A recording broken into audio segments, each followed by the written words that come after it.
Hello there, my name is Mr. Little. I want to thank you for joining me. I hope you and your loved ones are safe and healthy during this time of COVID-19. Are you a student in an American middle school or high school history course? If so, you are probably familiar with reading documents. You know, when your teacher asks you to analyze the text, highlight, annotate, and draw conclusions, maybe asking you what you think about the document. This is fairly standard history class fare. Some of you love this. I'm sure some of you do not like it. Either way, this kind of work is most of what we mean when we say doing history. But this raises the question of what are scholars of the past supposed to do when they don't have any historical texts? How do historians and other scholars of the past do history when there are no historical texts to analyze? Today, there are about 7,000 spoken languages around the world, but only about 1/3 to maybe 1/2 have a writing system depending on the source, and even then, that writing system may not be popularly used. And for most of human history, most people have been illiterate, that is, unable to read or write, forbidden from writing, and or unable to leave written records. Records have been lost, or records may be currently undecipherable. So what do historians and scholars of the past do when confronted with this issue? Well, I'm going to give you a few case studies, and even better, I'm going to show you how to use those case studies in your everyday life. So let's find out.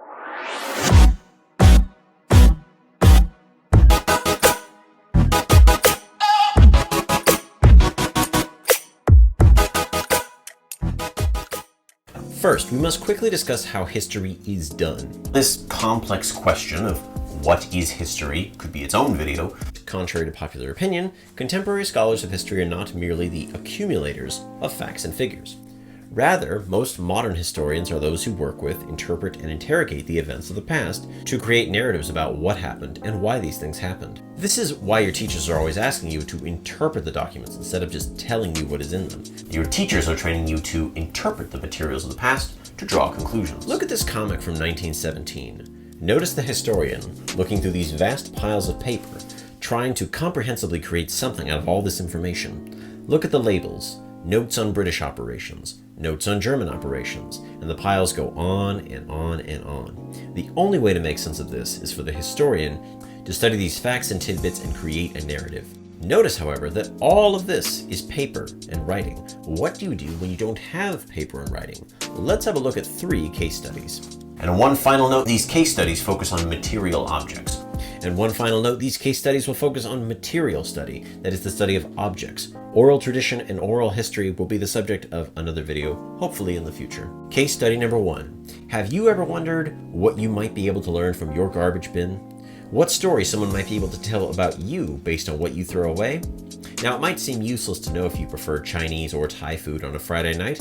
However, 2 archaeologists, Dr. Christian Peterson and Dr. Robert Drennan, who examine wealth disparities in ancient societies, do exactly that. Without extensive individual records, how can one know how materially rich or materially poor individuals were in ancient societies? Well, the discarded objects of a household can be a great indicator. In particular, quote, household artifact assemblage data, which in most cases is a really academic way of saying garbage. This is because, according to both Dr. Peterson and Dr. Drennan, quote, if we base our calculations on labor investment in household possessions, then there is the assumption that wealth inequality is being measured, and thus these assemblages represent wealth inequality across households with reasonable accuracy, end quote. It is worth remembering that historically, most peoples and groups of peoples produced everything locally. So a refuse pile is a measurement of how much a household could produce or could accumulate in goods. The researchers selected 120 assemblage sites across 6 locations in Asia and South America. Using this method, the researchers concluded that there was less material inequality across households within these sites historically versus today.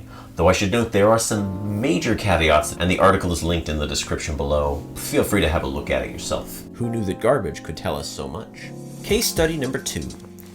So maybe garbage is too abstract for you. How about what you wear on your feet? There are, after all, major subcultures in the world today focused on the collection and appreciation of certain types of shoes. I'm looking at you, sneakerheads. Let's ask Dr. Maxine McBrinn and her work examining the environment and interactions of peoples in the ancient American Southwest, specifically a group known as the Ancestral Pueblo. This group's descendants are most famous for their cliff dwellings, such as the Cliff Palace in the Mesa Verde Park in Colorado. What makes studying this group somewhat challenging is not just the lack of written records, but the fact fact that the settled sites were periodically abandoned, later reoccupied, and abandoned again at a later date, and that bands and groups moved around within the region regularly. Dr. McBrin examined a very particular object recovered from archaeological sites, sandal cords made from yucca leaves. But why sandal cords? Because, according to Dr. McBrin, sandal cords are isotrestic. So this is a complex anthropological term, but it basically means that the unseen parts of an object's construction are culturally reinforced. For example, the sandal cords. The argument is that these cord designs are culturally reinforced. For example, the very direction in which the cord is spun could indicate its belonging to a specific group. Outward style might change, but the construction is amazingly consistent. This is in part because this practice was passed down within families generation to generation. This means certain isotrestic designs can be used to help identify specific groups of Pueblo at archaeological sites. Sneakerheads can immediately spot fakes based on pre-existing knowledge of shoe styles, production numbers, and colors. That is iconological design. Dr. McBrin, for example, would examine what a shoe is made of, the material of the shoe tongue, or the composition of the sole. And if you would like to see a video on the process of Pueblo sandal making, I've linked a video in the description so you can have a look at that. Via these sorts of isotrestic designs, Dr. McBrin is able to draw conclusions about networks of exchange and interactions within the broader world of the ancestral Pueblo. Who knew that footwear contained so much information? And while we're at it, which one is better, sandals or shoes? Tell me in the comments. Case study number 3. So expensive shoes could be considered a status symbol, aka bling. That is, something designed to show off your wealth to others. I mean, why does your watch need to be platinum plated and diamond studded to tell the time? Good question. Well, consider asking Dr. Eva Hoffman. Dr. Hoffman examines status symbols, in particular objects made of precious metal, historically major status symbols, and how these can reflect relationships between cultural groups. One of the objects that Dr. Hoffman has studied is a silver canteen or water flask known as the Freyer Canteen, currently housed in the Smithsonian in Washington, D.C. A perfect example of bling, it was brought back by a lord or a knight from the Levant to medieval France. An object designed to do something simple, that is hold water, but intricately decorated with religious imagery and made of silver, showing both status and religious piety. Dr. Hoffman is interested in how this object reflects local interactions between Christians and Muslims during the Crusades, a period of about 300 years, between the year 1100 and 1400. When Christian knights and peasants from Western Europe sought to take control of religious sites and territory in the Levant, that is, part of modern-day Israel, the West Bank, Lebanon, and parts of Syria, from local Muslim rulers. A look at the initial pattern of evidence seems to indicate that this object is a wholly Christian object. The canteen depicts not only Christian saints, but also 4 stories from the life of Jesus of Nazareth, well known and important to Christians. Dr. Hoffman argues that this canteen, far from reflecting a single religious influence, this actually portrays a local Christian Islamic cultural understanding. This conclusion is drawn in part not from what is on the canteen, but what is not on the canteen. What is missing from the canteen is the story of the crucifixion and the resurrection. These are central to Christianity.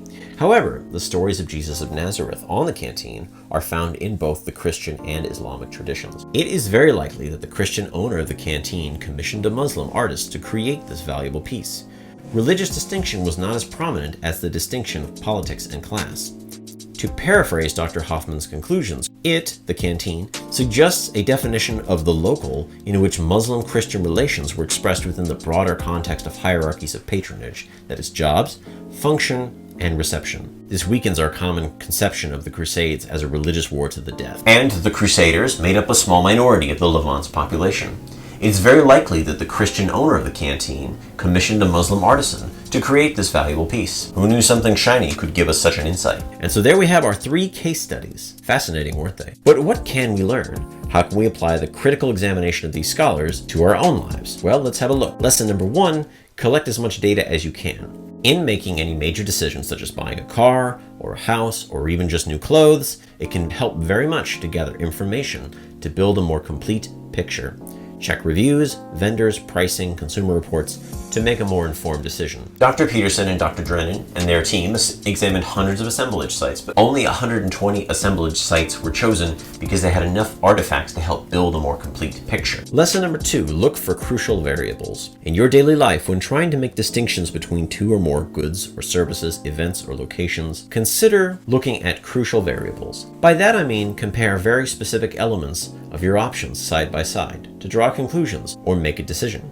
For example, in choosing where to go to eat, compare a specific dish you might enjoy across multiple restaurants. Dr. McBrien focused her research on a single variable, that is, sandal cords, which she believed was important to help build a more complete picture as it related to her research about the interactions between ancient peoples. Lesson number 3, examine what is not there.